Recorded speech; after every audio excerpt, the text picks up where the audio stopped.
নির্বাচন পরবর্তী সময়ে দেশের বিভিন্ন স্থানে ক্ষমতার অপব্যবহার, দখলদারিত্ব, ভিন্ন মতের মানুষের উপরে জুলুম ও সহিংসতার অভিযোগ সামনে আসছে। এমন পরিস্থিতিতে দায়িত্বশীল রাজনৈতিক দল ও রাষ্ট্রের ভূমিকা কেমন হওয়া উচিত, এ বিষয়ে আপনার মন্তব্য জানতে চাই।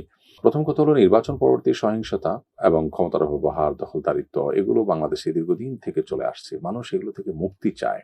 আমাদের রাজনৈতিক দলগুলো যদি এই বাস্তবতাগুলো উপলব্ধি করতে পারেন, তাহলে তারা নিজেরাও এদেশে দীর্ঘদিন পর্যন্ত তাদের কার্যক্রম পরিচালনা করতে পারবেন, মানুষকে সেবা করার সুযোগ পাবেন, আর মানুষও আসলে আল্লাহর কাছে তাদের জন্য দোয়া করবে। আর যদি তারা এটা না বুঝেন, তাহলে সেক্ষেত্রে একের পর এক সরকার পরিবর্তন হবে, মানুষ রুষ্ট হবে, রাস্তায় নেমে আসবে, মানুষ সংক্ষুব্ধ হবে, বদদোয়া করবে, দুনিয়া ধ্বংস হবে, তাদের আখিরাত ধ্বংস হবে। বিধায় আমি আশা করব যে আমাদের রাজনৈতিক দলগুলো এই বিষয়গুলোকে অনুধাবন করার চেষ্টা করবেন এবং তাদের, বিশেষ করে ক্ষমতাসীনদের দায়িত্বটা এখানে বেশি, তারা তাদের নেতা কর্মীদেরকে সর্বোচ্চ কন্ট্রোল করবেন। বাংলাদেশের মানুষ আসলে একটি সুন্দর পরিবেশ চায়। দীর্ঘদিন পর্যন্ত অপশাসন, জুলুম, স্বেচ্ছাচারী মনোভাব এবং যা খুশি তা করা, সাধারণ মানুষকে গোলামের মতো আচরণ করা, আর ক্ষমতাসীনরা নিজেদেরকে মালিকের মতো ট্রিট করা, এই আচরণটা দেখতে দেখতে মানুষ অতিষ্ঠ আসলে, এবং মানুষ এগুলো থেকে মুক্তি চায়। অতএব মানুষের চাওয়ার বিপরীতে গিয়ে খুব বেশি দিন আসলে টেকা যায় না। অতএব আমি আশা করব যে আমাদের দায়িত্বশীলরা তারা এই বিষয়গুলোকে বিবেচনা করবেন এবং জনগণের পালস বোঝার চেষ্টা করবেন। 2026-এর পৃথিবীর মানুষ এখন অনেক সচেতন। এখন কোনো কিছু আর লোকোছাপা দেওয়া সম্ভব নয়। আল্লাহ তাআলা তাদেরকে হেদায়েত দান করুন, আমরা মনে প্রাণে দোয়া করি। এবং যারা জুলুম করবেন, মনে রাখবেন এই জুলুমের বিচার শুধু আখিরাতে হবে না, দুনিয়াতেই আপনি এটার জন্য সাফারার হবেন এবং আপনাকে এর মূল্য দিতে হবে, টুডে অর টুমরো। যারা ইতিপূর্বে জুলুম করেছে কেউ রক্ষা পায়নি। প্রত্যেকটা মানুষকে তার প্রাপ্য আল্লাহ তাআলা বুঝিয়ে দিয়েছেন। এজন্য আল্লাহর ওয়াস্তে জুলুম করবেন না। তাছাড়া আখিরাতে জুলুম কিন্তু বহুমুখী অন্ধকার হয়ে আসবে, নবী সাল্লাল্লাহু আলাইহি ওয়াসাল্লাম জানিয়েছেন। তো জাতীয় ত্রয়োদশ সংসদ নির্বাচনের মধ্য দিয়ে একদল নতুন জনপ্রতিনিধির উপর দেশ পরিচালনার গুরু দায়িত্ব অর্পিত হলো। জনপ্রতিনিধির উদ্দেশ্যে আপনার বিশেষ বার্তা কি হবে? প্রথমে আমরা অভিনন্দন জানাই যারা নতুন সংসদ সদস্য হিসেবে নির্বাচিত হয়েছেন। সেই সাথে আমি তাদেরকে বলবো, নির্বাচনী এই ক্রিয়াকর্ম পরিচালনা করতে গিয়ে তারা কারো হক নষ্ট করেছেন কিনা, আল্লাহর কোনো বিধান লঙ্ঘন করেছেন কিনা, কোনো গুনাহে লিপ্ত হয়েছেন কিনা, সেই বিষয়গুলোকে স্মরণ করে তওবা করা এবং ইস্তেগফার করা। আল্লাহ রাব্বুল আলামিন সূরা নাসরের মধ্যে শুরুতে আমাদেরকে যে কোনো বিজয়ের পর তওবা ইস্তেগফারের যে নির্দেশনা দিয়েছেন, আল্লাহ তাসবিহ এবং পবিত্রতা জ্ঞাপনের পাশাপাশি তওবা ইস্তেগফারের যে নির্দেশনা দিয়েছেন, সেটি আসলে যে কোনো ক্ষেত্রেই আমরা আমাদের জন্য প্রয়োগ করতে পারি। অর্থাৎ যে কোনো অর্জনের পরই যে অর্জনটার পেছনে আমার কোনো অন্যায় বা কোনো ভায়োলেশন, কোনো আল্লাহর হুকুম লঙ্ঘন হলো কিনা। বিশেষ করে নির্বাচনী এই প্রক্রিয়া, যেটা গণতান্ত্রিক এই ত্রুটিপূর্ণ বিধি ব্যবস্থার মধ্য দিয়ে যেটি অনুষ্ঠিত হয়ে থাকে, তার ভেতরে বহু ত্রুটি থাকে। রাস্তা বন্ধ করে মানুষের হক নষ্ট করা, মানুষের দেয়াল লিখন, নির্বাচন চলাকালীন সময় অবৈধ টাকা পয়সার লেনদেন, আরো যতভাবে অন্যায় বা গুনাহ হতে পারে, আল্লাহর নাফরমানির কাজ হতে পারে, সেগুলোর জন্য তাদেরকে আমরা বলবো আল্লাহর কাছে ইস্তেগফার করার জন্য, এবং যে সুযোগ তারা পেয়েছেন এই সুযোগের সর্বোচ্চ সদ্ব্যবহার যেন তারা করেন।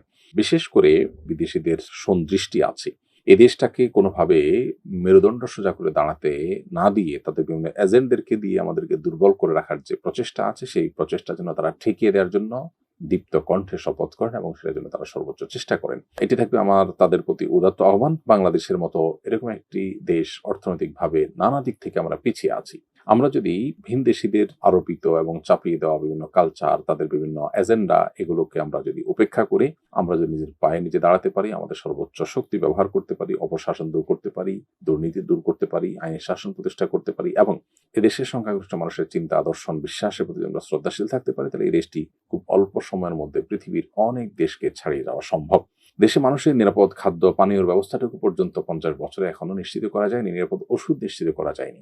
অতএব বিষয়টা প্রতি বেশিরভাগ দৃষ্টি দেওয়া দরকার। খুবই সীমিত সংখ্যক সংখ্যাগরিষ্ঠ মানুষের চিন্তার বিপরীতে যারা চিন্তা এবং আদর্শ লালন করেন, তারা তাদের সে চিন্তা আদর্শকে রাষ্ট্রযন্ত্রের মধ্য দিয়ে সমাজে পুশ করবার একটা অপচেষ্টায় দীর্ঘদিন থেকে লিপ্ত। অতএব এই সমস্ত জায়গাগুলোতে তারা বিশেষভাবে যেন নজর দেন এবং তারা যেন দেশ, মুসলিম উম্মাহ এবং দেশের মানুষের সার্বিক কল্যাণের প্রতি মনোযোগী হন, সেজন্য আমরা তাদেরকে উদাত্ত আহ্বান রাখি এবং আমরা আশা করব যে এই সুযোগটা তারা সদ্ব্যবহার করবেন। বাংলাদেশের মানুষের প্রত্যাশা অনেক বেশি কিছু না, তারা অল্প কিছু চায়। অতএব সে অল্প কিছু চাওয়াটাও যদি পূরণ করতে পারেন, তাহলে আজীবনের জন্য তারা মানুষের মাথার মণিকোঠায়, মানুষের হৃদয়ের মণিকোঠায় তারা স্থান করে নিতে পারবেন, মাথার তাজ হিসাবে তারা টিকে থাকতে পারবেন। আমরা দোয়া করি আল্লাহ তাআলা তাদেরকে হেদায়েত দান করুন, তারা সঠিক ট্র্যাকে যেন থাকতে পারেন এবং ইসলামই হলো মূল সমাধান, সে কথাটা যেন তাদের মাথায় সবসময় থাকে।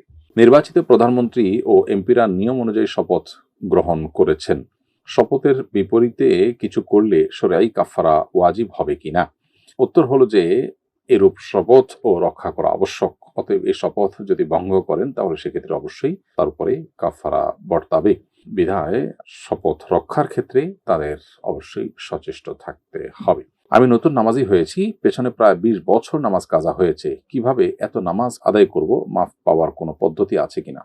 উত্তর হলো, নিয়মিত অল্প অল্প করে আপনি আপনার পেছনের যে নামাজগুলো আছে সেগুলো কাজা করার চেষ্টা করবেন এবং কাউন্ট করে বের করার চেষ্টা করবেন কত বছর আপনার মূলত নামাজ পড়া হয়নি, তাতে কত বছর কাজা হয়েছে, কত ওয়াক্ত কাজা হয়েছে। আনুমানিক একটা ফিগার বের করে এই অ্যামাউন্টটা অর্থাৎ এই ফিগারটা পড়ে, এই অঙ্কটা পড়ে শেষ করার চেষ্টা আপনি করে যাবেন। ইনশাআল্লাহ দিন আল্লাহর কাছে দায়মুক্ত হবেন। এনআইডিতে পালক বাবার নাম ব্যবহার করা যাবে কিনা? উত্তর হলো না, এনআইডিতে পালক বাবার নাম ব্যবহার করা যাবে না, বরং জন্মদাতা পিতার নামই ব্যবহার করতে হবে। আল্লাহ তাআলা বলেছেন, উদউহুম লিআবাইহিম ওয়া আকসিতু ইনদাল্লাহ, তোমরা সন্তানকে তার জন্মদাতা বাবার দিকে সম্বন্ধ করবে, এটি আল্লাহর কাছে অধিক ন্যায়সঙ্গত। অতএব পালক বাবা কখনো মূল বাবা নন, তার দিকে সম্বন্ধ করা জায়েজ নয়। আমি ইউরোপে পড়ার জন্য গিয়েছি, আগে আমার দ্বীনি বোধ ছিল না, তাই সিটিজেনশিপের জন্য আবেদন করেছিলাম। এখন আমার সিটিজেন এসে পড়েছে, আমার জন্য কি তা গ্রহণ করা ঠিক হবে? আমি এখানে কালচারকে ঘৃণা করি। যদি আপনি যেখানকার সিটিজেনশিপ নিয়েছেন সেখানকার সিটিজেনশিপ নিয়ে সেখানে বসবাস করে ঈমান আমল রক্ষা করতে পারেন, সেরকম স্ট্রং মুসলিমদের কমিউনিটি আছে, তাহলে সেটা তো আপনি করতেই পারেন। বরং দাওয়াতি কাজের উদ্দেশ্য বিশেষ করে যদি থাকেন এবং দাওয়াতি কাজে ইনভলভ হন, ইনশাআল্লাহ সেটা আপনি করতে পারেন। তবে পরবর্তী প্রজন্মের ঈমান আমল রক্ষা করা বিশেষ করে খুবই ডিফিকাল্ট হয়, সে বিষয়টি আপনাকে মাথায় রেখে সিদ্ধান্ত গ্রহণ করতে হবে। আর সিটিজেনশিপ নেওয়ার পর আপনি সেখানে থাকলেন না, অন্য কোনো ঈমানের জন্য অনুকূল দেশে গেলেন, কিন্তু এই সিটিজেনশিপের কারণে আপনি বিভিন্ন বেনিফিট পেলেন, সেটা আপনি করতে পারেন, সেটা সবচেয়ে ভালো হয় আপনার জন্য। ঈমান আমলও সেফ থাকলো, আবার এদিকে আপনি সুবিধাটা গ্রহণ করলে সেটি আপনার ঈমানের জন্য কোনো ক্ষতিকর হলো না। আমি সরকারি চাকরিজীবী, আমার বিভিন্ন কারণে ছুটি নেওয়ার সুযোগ থাকলেও দায়িত্বশীল অফিসাররা আমাদেরকে ছুটি দেয় না ঘুষ ছাড়া। এক্ষেত্রে তাকে ঘুষ দিয়ে ছুটি নিলে গুনাহ হবে কিনা? যদি আপনার ন্যায্য অধিকার আদায় করার জন্য ঘুষ ছাড়া কোনো উপায় খোলা না থাকে, তাহলে সেক্ষেত্রে এটি আপনার জন্য জায়েজ হতে পারে, কিন্তু যিনি গ্রহণ করছেন তিনি অবশ্যই গুনাহগার হচ্ছেন। একজন প্রতারণা আমাকে জাল নোট দিয়েছে, আমি কি না জানিয়ে তা দিয়ে কারোর সাথে লেনদেন করতে পারবো? কেউ যদি আপনাকে জাল নোট দিয়ে থাকে তাহলে তিনি অন্যায় করেছেন, গুনাহ করেছেন। এখন আপনি এটা আবার আরেকজনকে দিতে পারেন না, কারণ আপনি যাকে দিয়েছেন তিনি তো কোনো অন্যায় করেননি। যে আপনাকে দিয়েছে আপনি তাকে যদি আবার দেন তাহলে সেটা জায়েজ হতে পারে, কিন্তু যে আপনাকে দেয়নি এরকম একটা মানুষকে আপনি দিলেন, তাহলে তার তো কোনো দোষ নেই। একজনের দোষ তো আরেকজনের ঘাড়ে আপনি চাপাতে পারেন না, তো এই জন্য এটা জায়েজ হবে না।